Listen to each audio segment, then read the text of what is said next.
Good evening. So the competition is now officially over, and I would like to thank the 27,000 applicants that, actually no, it wasn't 27,000, it was a few less, but never mind. Some people did enter, and I have a whole bunch of potential words to choose from.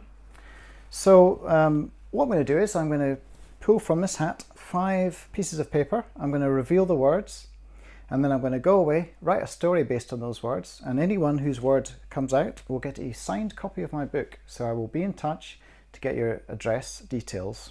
And if 2 or more of the words that you nominated come out, I'm afraid I can't send you multiple copies. You'll get 1 copy. But anyway, so here's the grand announcement of the words for Story 100. They are: sufficient,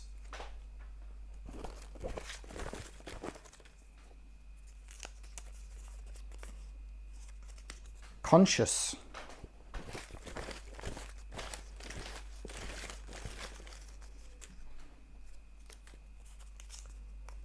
forgotten,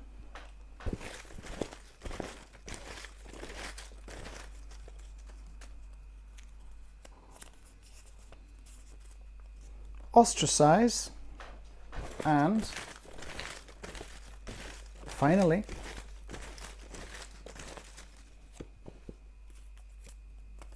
criminal. So there you go. Those are the 5 words that I will be using, and thanks to anyone who entered the competition. Obviously my book is still on sale, so if you didn't win, you could just buy a copy. It's not that expensive. And I will be back very shortly with my story. In fact, maybe I'll do a funny little dissolve. So there you go. Those were the words, and actually I found them quite inspiring.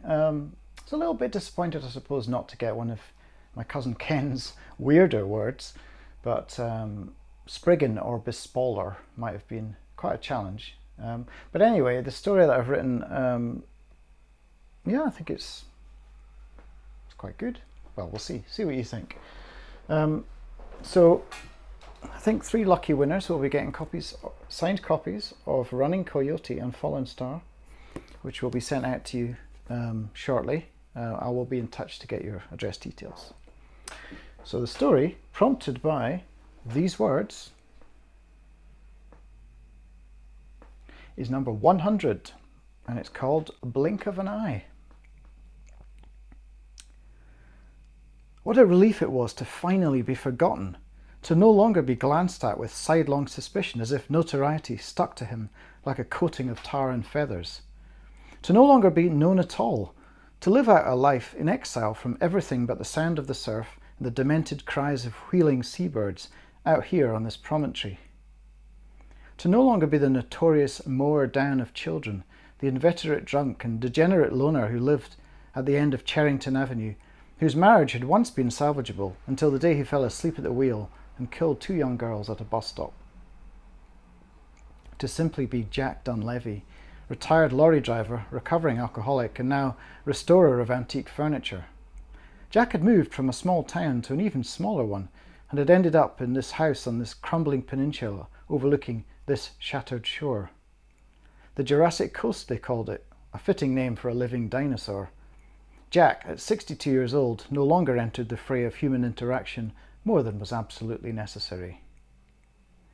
Nobody but the local police knew that Jack had a criminal record for vehicular manslaughter, of all things. 2 coppers had visited Jack on his 2nd week in the village, having run what they considered a routine background check. Jack was sure that actively snooping on new residents' criminal histories wasn't a mandated duty for police officers. He guessed there wasn't too much crime way out here on the Atlantic coast. Jack had told the truth, as he saw it, to the pretty young female officer and her burly male companion that Wednesday afternoon. He'd even served tea and biscuits while he confessed, yet again, to his malfeasance. I was driving back with a load of furniture from the warehouse in Liverpool, heading for Dover. Usually I'm okay for a full day of driving, but I hit traffic on the M6 outside of Birmingham, and I was 2 hours behind schedule.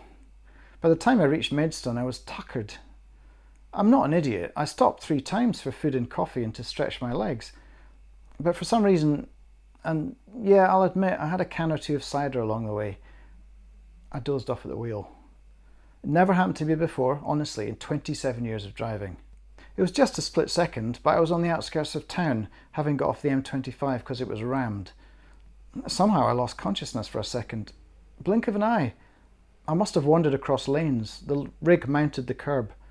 That woke me right up, but it was too late. I hit a bus stop. 2 teenage girls, they didn't see me at all. Busy on their phone, the CCTV showed. Died instantly, I'm told. I wasn't even conscious for 3 days. They kept me in an induced coma. When I woke up, my wife was nowhere to be seen. Just 2 of your colleagues waiting to inform me that I was now a drunk driver, a criminal, a killer. Jack had recounted his tale rather matter-of-factly and then realised who he was speaking to and added a volley or 2 of self-abuse.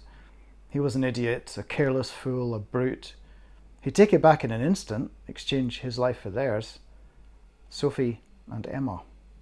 He'd never forget their names. He'd etched them on his prison cell walls using the back of a spoon. 9 months he'd been given because of the borderline amount of alcohol in his bloodstream that may or may not have contributed to the crash. Sufficient alcohol to turn the jury against him in any case, despite the expensive lawyer his wife had paid for. Murderer! That's what the girl's parents had shouted at him as he'd been led away from the court. He'd felt like dying right there and then. We'd have handed them the gun to finish him off if he'd had one. But that feeling, like every other feeling, soon faded. Nearly 2 years later, he didn't feel much of anything at all. Jack was the husk of a man, just holding on to life because that's what you did if you're a lapsed Catholic and suicide wasn't an option. Jenny never came to see him, and they'd had no kids, so he was easily able to disentangle himself from his old life, especially when he lost his license and was sacked by his employer. Cut adrift, he thought at the time. Set free. Jack sold the house, moved to this half-arsed village and took up his old trade of restorative carpentry again. Nothing more complex than replacing broken chair legs and reattaching cabinet doors, but it kept him in cigarettes, ready meals and zero-alcohol lager. The 2 officers had been surprisingly understanding, probably because they saw him as just another pitiful soul in a dead-end place full of them. He had not heard their officious knocks on his back door since then, and he didn't expect to. His body language practically screamed, "Ostracise me," whenever he had to venture into town to collect or deliver a piece of work to a client or buy provisions. Nobody had so far breached his boundaries. Jack never heard that knock until today. 3 firm raps, followed by a gap, then 4 louder, angrier ones. It could only mean one thing. Someone had done their own research and dug up an old article reporting the death of the girls and his trial. A nosy neighbour had discovered who Jack really was, and they wanted him gone. The police were probably doing him a favour, calling to warn him that the villagers would soon be here with their pitchforks or their smartphones, today's equivalent. When Jack finally opened the door, he faced a dowdy, dishevelled woman in her late 40s, a stranger who was unforgettably familiar. Bridget Thompson, Sophie's mother. Jack was so horrified that he forgot to speak, entirely failed to do any of the normal things that people do when they have unexpected visitors.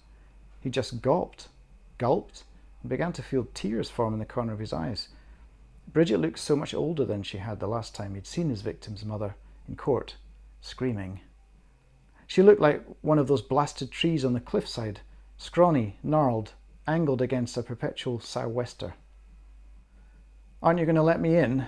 she demanded wearily. "I would have thought it's the least you could do." Of course," he said, stepping aside while the woman in her long, crumpled Burberry coat swept through to his front room, which was as drab and lifeless as everything else in Jack's life. Bridget appraised it briefly and then gave a strange little nod as if saying to herself, "Yes, this is appropriate, this is just." Would you like some tea?" Jack said, wondering if and when Bridget would start screaming or beating him. He'd welcome either response. Anything would be better than the flat, terrifying silence that emanated from her. She nodded, and Jack scuttled through to the kitchenette while Bridget perched on the edge of the sofa. She leaned heavily on the polished armrest, one he had replaced himself, having lugged the heavy Edwardian piece out of the skip on Show Road. Jack could see through a gap between the shutters that covered the serving hatch between living room and kitchenette. Bridget took off her raincoat and folded it with almost devotional care, despite its creases. She laid it by her side on the sofa. Is she worried I'll try and sit there, right beside her? Jack wondered. Moments later, he brought through a cracked teapot, 2 mugs, and some rich tea biscuits on a Charles and Diana commemorative tray, setting it down on the cardboard box he still used in lieu of a coffee table. Still Bridget said nothing, as she sipped her hot tea and winced. She had a cold sore on the side of her lip. Either that or she'd gnawed the epidermis down to its raw, underlying layer. Jack hid behind his own mug and heard his belly rumble. He did not reach out for a biscuit, although he wanted to, just to have something else to do with his mouth. How did you find me? She cleared her throat like someone who hasn't spoken in quite a while. Local police? I told them I was your sister. Apparently there's a resemblance. Jack hadn't seen it before, but come to think of it, there was a similar sort of angularity of features. He hadn't spoken to Mandy since the accident. He'd wanted her to make the first move.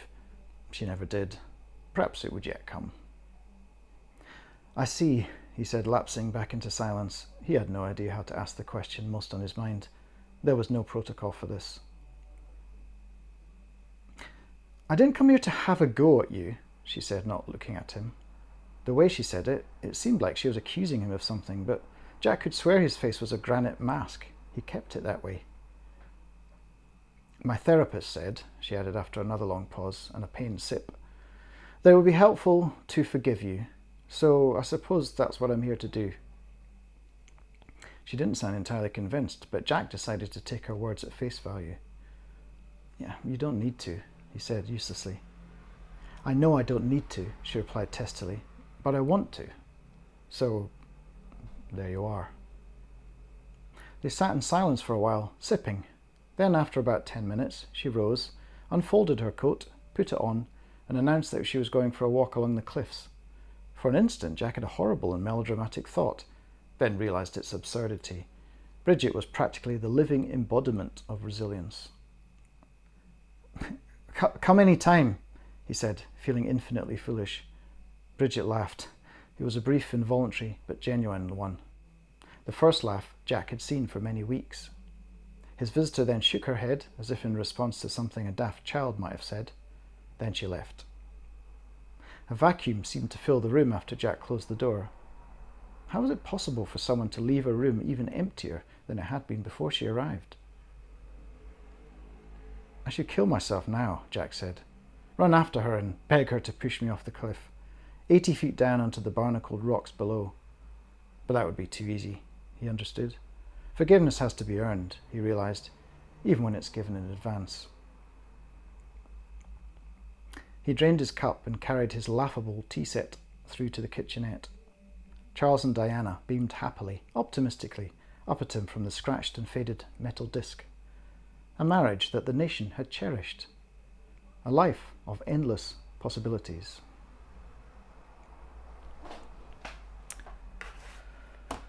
So that was a cheerful little tale, as I hope you'll agree.